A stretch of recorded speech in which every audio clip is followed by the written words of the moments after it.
Sebagai bentuk komitmen dalam pembangunan, Citraland City mengadakan kegiatan selebrasi konstruksi.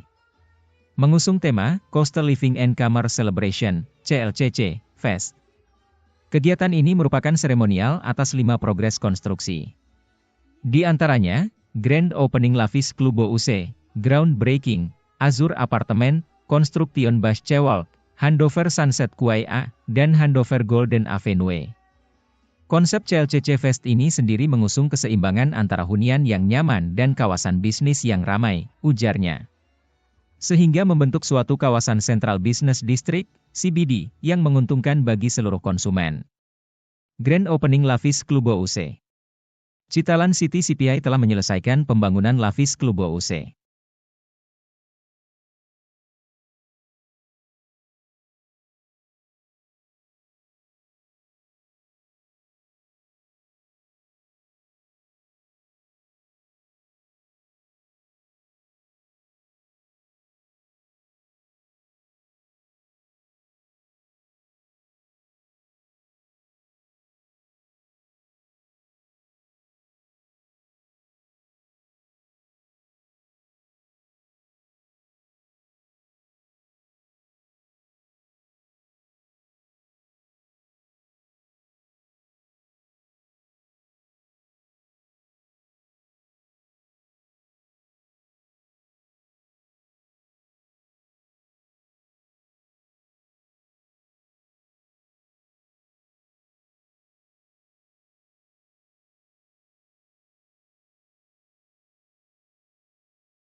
Download Tribun X sekarang, menghadirkan lokal menjadi Indonesia.